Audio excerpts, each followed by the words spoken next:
अस्सलाम वालेकुम student. Hope so आप सब खैरियत से होंगे।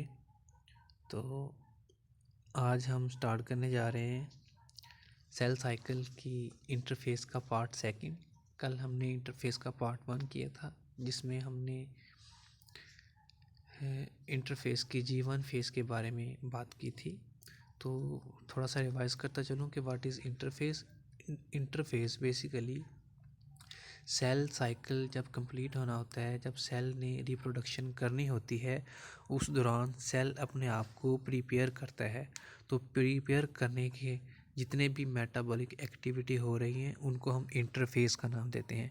तो इंटरफेस का सबसे पहला जो स्टेप था वो था G1 फेस, जिसको हम ग्रोथ 1 फेस भी कहते हैं।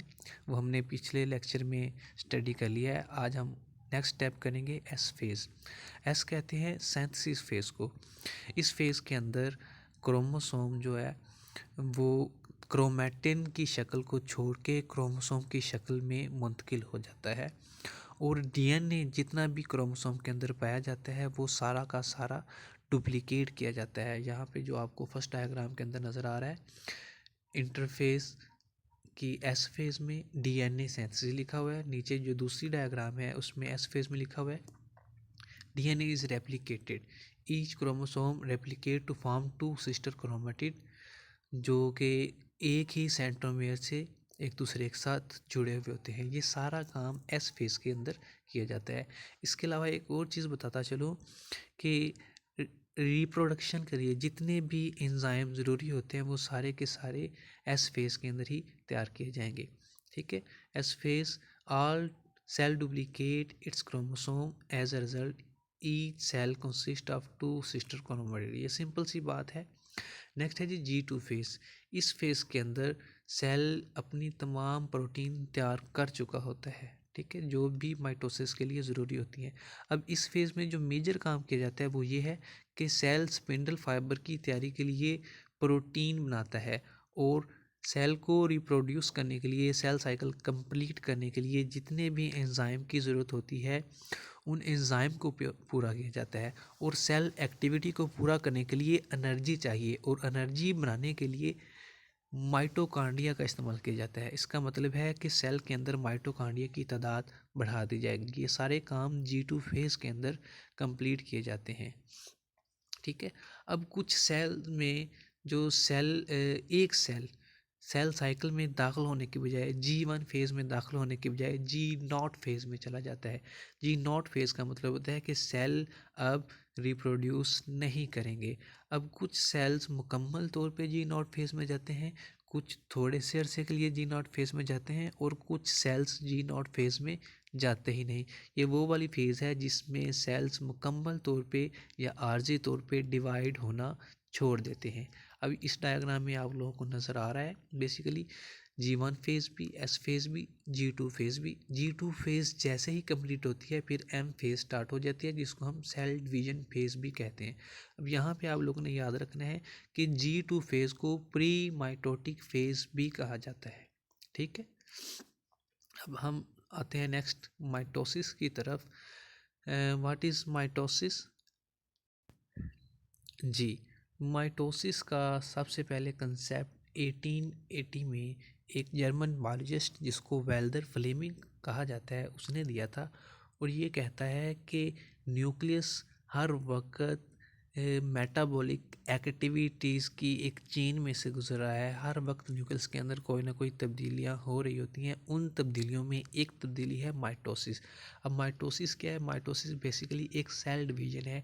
एक ऐसी सेल डिवीज़न है जिसमें एक सेल 2 डॉटर सेल में तकसीम हो जाता है, डिवाइड हो जाता है, और दोनों डॉटर सेल्स के पास उतने ही नंबर ऑफ क्रोमोसोम्स होते हैं जितने के पेरेंट सेल के पास थे। अब यहाँ पे आप लोग ये बात याद रखें कि जब हम बायोलॉजी में सेल की डिवाइड होने की बात करते हैं तो उस डिवाइड होने का मतलब मल्टीप्लिकेशन होता है, क्योंकि जब एक सेल डिवाइड करता है तो 2 बनते हैं।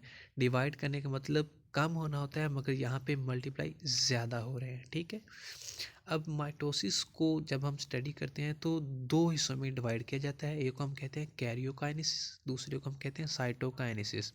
कैरियोकाइनेसिस, कैरियो का मतलब है न्यूक्लियस, काइनेसिस का मतलब है डिवीजन।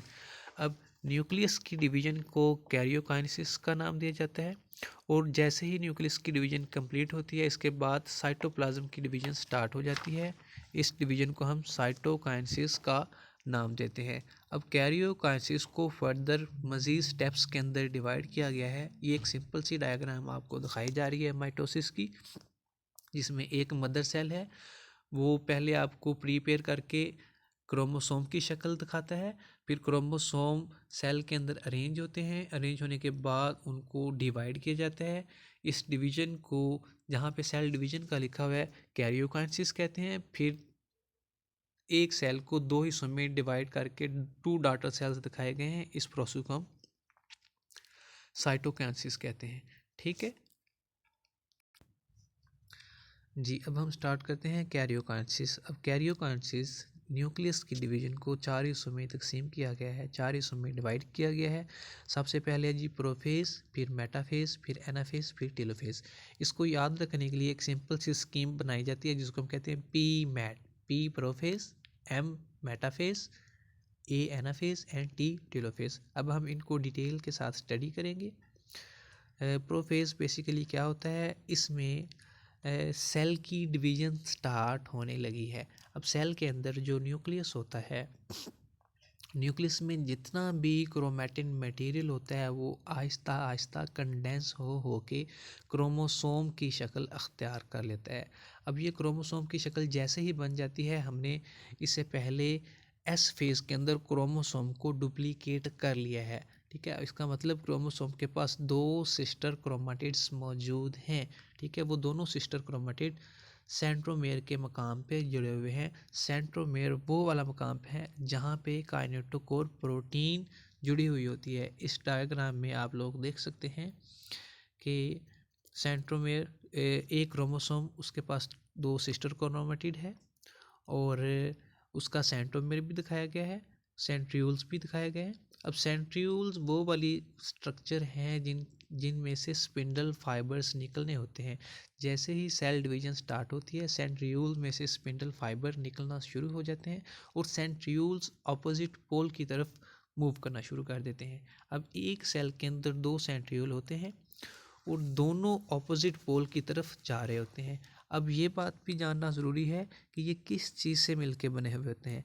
दोनों सेंट्रियूल एक ट्यूब्यूलन प्रोटीन से मिलके बने हुए होते हैं। ये वाली प्रोटीन हमेशा साइटोप्लाज्म के अंदर मौजूद होती है। ठीक है, तो जैसे ही सेंट्रियूल्स में से फाइबर्स निकलते हैं, तो हम इन फाइबर्स को, इन माइक्रोट्यूब्यूल्स को स्पिंडल फाइबर का नाम दे देते हैं।